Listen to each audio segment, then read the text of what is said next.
Hello friends, अस्सलाम वालेकुम। कैसे हैं आप सब लोग? अल्लाह पाक का शुक्र, मैं बिल्कुल ठीक ठाक। आप सबकी दुआओं से आप सब कैसे हैं? कमेंट बॉक्स में ज़रूर बताइएगा। तो जी फ्रेंड्स, ये व्लॉग है कुछ टाइम पहले का ही, और बीच में काफ़ी ज़्यादा मैंने ब्रेक ले लिया था। तकरीबन 1 वीक जो है मैंने कोई भी व्लॉगिंग नहीं की, काम नहीं किया। और मैं आपको बता रही थी कि मेरे व्लॉग्स क्यों नहीं आ रहे, क्या रीज़न थी। तो रीज़न ये थी कि मुझे जो है वायरल इन्फेक्शन हो गया हुआ था, और वेदर चेंज हुआ है, उसकी वजह से मुझे टेम्परेचर हो गया हुआ था बहुत ज़्यादा। और कभी बीपी हाई हो रहा था, कभी बीपी लो हो रहा था। और टेम्परेचर भी मेरा आप कह लें कि 103 104 पे जा रहा था। और मैं बहुत ज़्यादा घबरा गई हुई थी, मैं डर गई हुई थी।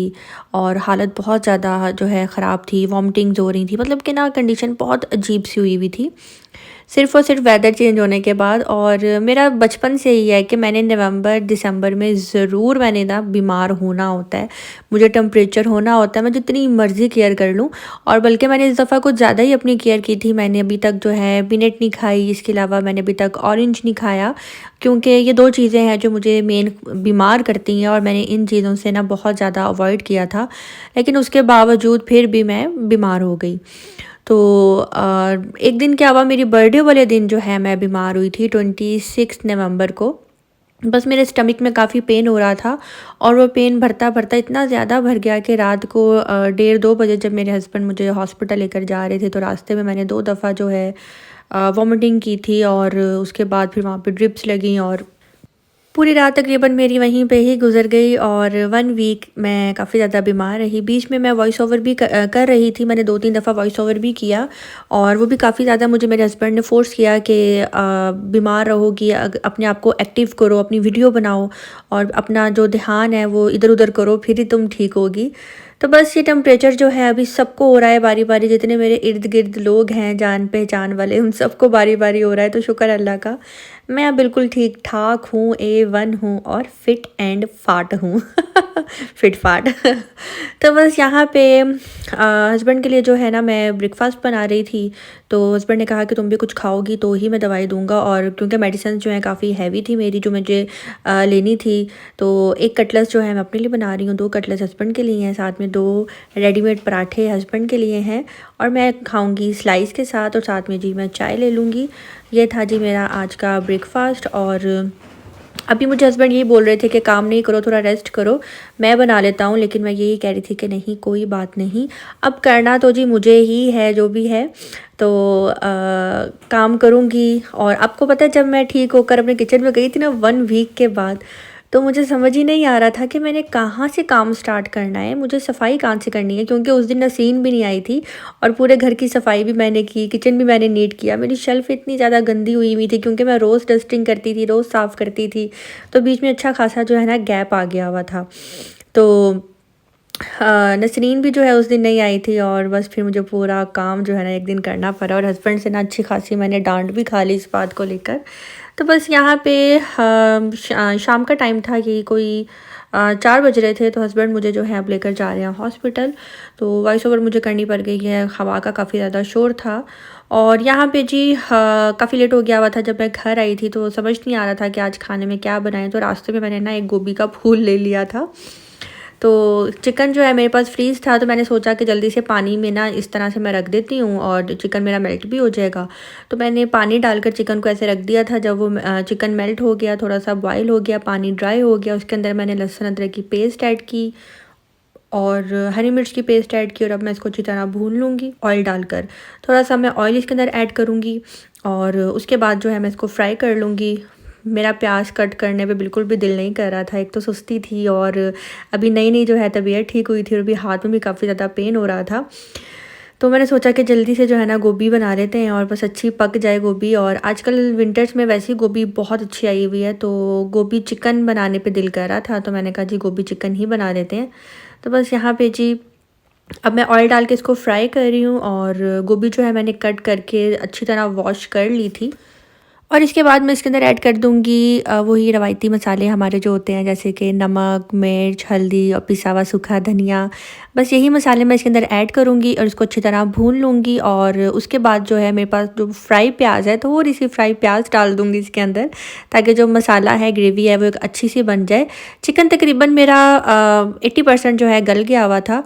और इसको अच्छी तरह भूनने के बाद जो है मैं फिर इसके अंदर गोभी ऐड कर दूँगी और साथ में कर लेते हैं हम थोड़ी बहुत बातचीत। अब खाना जो है मेरा पकता रहेगा और आई होप जो कुकिंग करना जानती हैं उनको समझ में आ रहा होगा कि नेक्स्ट स्टेप क्या होगा। बात स्टार्ट करने से पहले मैं आपको भी यहाँ पे साइड पे एक छोटा सा क्लिप दिखाती हूँ सबा फैसल का। बहुत से लोगों ने देखा भी होगा और वो आप सुने, उसके बाद मैं अपना टॉपिक स्टार्ट करती हूँ आज का। अहम वजह से इस वक्त मैं ये वीडियो बना रही हूँ। मैंने कभी भी अपने घर के बारे में, घर के मामलात को इस तरह से डिस्कस नहीं किया था, लेकिन मजबूरन मुझे ये आप सब लोगों को बताना पड़ा है। जो लोग नेहा की पोस्ट पर मुझे गालियां निकालते हैं, अल्हम्दुलिल्लाह मैंने एक बहुत खूबसूरत जिंदगी गुजारी है, लेकिन मैं इससे ज्यादा कुछ नहीं कहूंगी कि एक इस तरह की औरत, नेहा जैसी औरत, नेगेटिव औरत जब किसी के भी खानदान में आ जाती है ना, तो खानदान टूटते हैं। मैं पिछले 4 साल से बहुत मुश्किल जिंदगी गुजार रही हूं अपने बेटे की वजह से। यही सोचती रही कि मेरा बेटा कैसे जिंदगी गुजारेगा ऐसी औरत के साथ। मैं डिटेल में नहीं जाना चाहती, सिर्फ डिटेल आप यहीं से अंदाजा लगा लेंगे जो मैं ये वीडियो बना रही हूं। बहुत पेजेस ने हमेशा उसकी पोस्ट को उठाया और शेयर किया और मैं खामोश रही, मेरी बेटी खामोश रही, क्योंकि हमारी कही हुई बात बहुत जल्दी वायरल हो जाती है। लेकिन अब मैं ये कह रही हूं, मैं नेहा से हमारा कोई ताल्लुक वास्ता नहीं है और सलमान ने उसके साथ रहना है तो सलमान के साथ हमारा कोई वास्ता नहीं है, ना मेरा, ना मेरे मियाँ का, ना मेरी बेटी का, ना अरसलान का। हमारा कोई वास्ता नहीं है सलमान के साथ। अगर वो समझता है कि उसकी बीवी उसके लिए अगली जिंदगी में सुकून और इज्जत का बाइस रहेगी तो मैं दुआ करती हूँ कि वो रहे, लेकिन सलमान के साथ मेरा कोई वास्ता नहीं है। बस मैंने ये वीडियो इसलिए बनाई है ताकि आप सब लोगों को भी पता चल सके, और मैं गहराई में जाऊंगी तो आप लोग इतना थू थू करेंगे जो कि मैं नहीं चाहती। और प्लीज आप लोग जजमेंटल ना हो, आप किसी को जज नहीं कर सकते, इस तरह के कमेंट्स पे जज नहीं कर सकते। और मैं ये नहीं कह रही कि आप वन साइडेड फैसला करें, ना ही मैं किसी कटहरे में किसी को खड़ा करना चाहती हूं। मैं सिर्फ ये कह रही हूं कि सलमान अपनी बीवी के साथ रहना चाहता है तो सलमान रहे, लेकिन मेरा सलमान से और उसकी बीवी से कोई ताल्लुक वास्ता नहीं है। एक माँ जब ये लफ्ज बोलती है तो आप समझ सकते हैं, ठीक है। Thank you.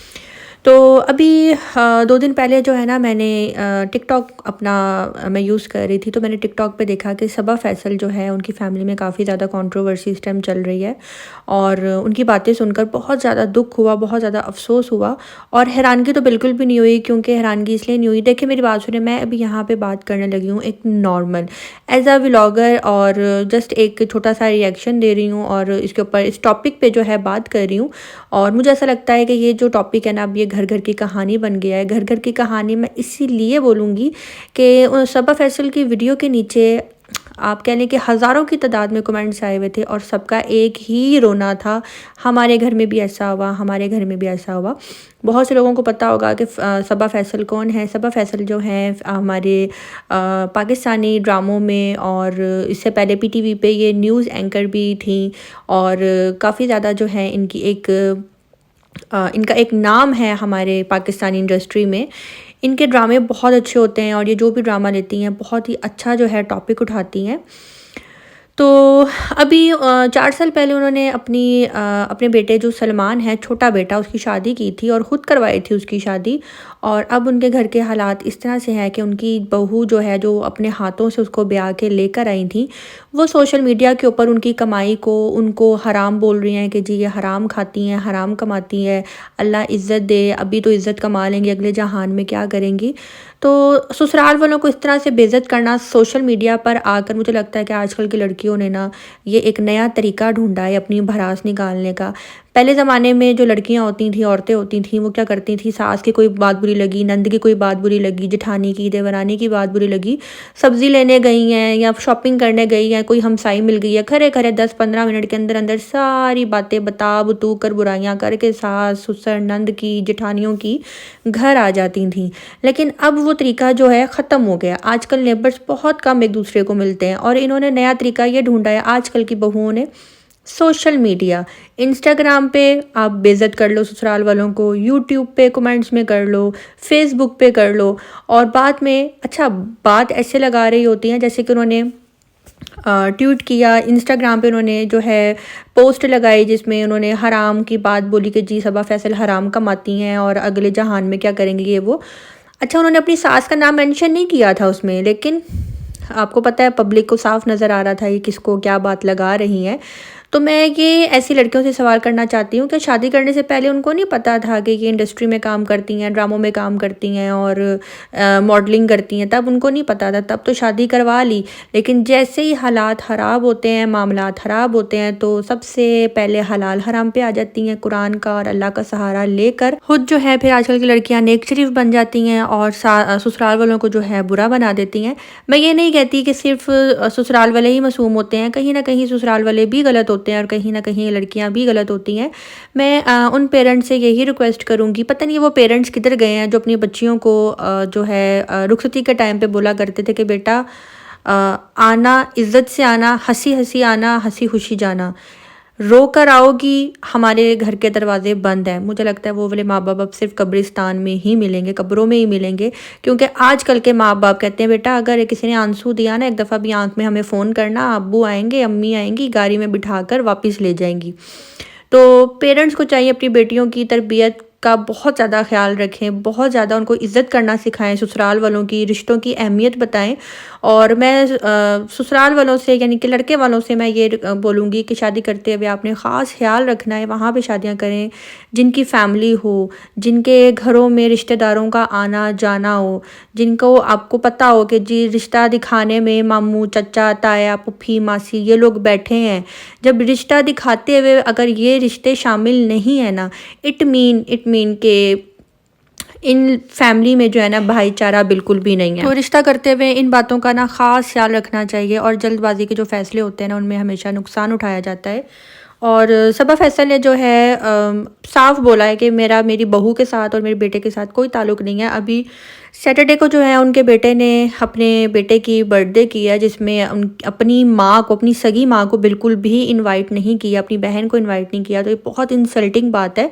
तो लड़कियों को चाहिए कि एक लड़के के साथ जब शादी होती है ना, उस लड़के के और भी रिश्ते होते हैं, बाप का रिश्ता, भाई का रिश्ता, बेटे का रिश्ता, और भी बहुत से रिश्ते होते हैं, सिर्फ एक खामन का रिश्ता ही नहीं रह जाता। और लड़के को भी चाहिए कि जब एक लड़की के साथ शादी होती है तो उसके भी बहुत से रिश्ते होते हैं, वो अपने रिश्तों को पीछे मार कर नहीं आ जाती, उसके माँ बाप बहन भाई सब सलामत होते हैं। तो ये छोटी छोटी बातें होती हैं जो मुझे लगता है कि पेरेंट्स को ना बच्चियों को बहुत ज़्यादा सिखानी चाहिए। इसी तरह जो है ना घर जो है ना बचते हैं, वरना बिल्कुल भी आसान नहीं है आज के दौर में कि लड़कियां अपने घर बसा सकें। और यहीं पे वीडियो को एंड करते हुए यही बोलूँगी कि मैंने ये वीडियो ना ही किसी को लगाने के लिए, ना ही मैं किसी को बात लगा रही हूँ। मैं एक न्यूट्रल होकर एक टॉपिक के ऊपर बात कर रही हूँ जो कि सबा फैसल का मैंने सुना और मैंने सोचा कि मैं आपके साथ शेयर करूँ। और मैं किसी को भी यहाँ पे बात नहीं लगा रही, वरना कुछ लोग हैं जो 2 दिन बाद ही रिएक्शन लेकर खड़े हो जाएंगे, स्वीटी ने फ़लाँ को ये बोला तो टिंगरे को पिंगड़े को शिंगड़े को ये बोला। तो जी फ्रेंड्स, मुझे दीजिए इजाज़त, कमेंट करना मत भूलिएगा, अपने दुआ में रखिएगा याद। अल्लाह हाफिज़।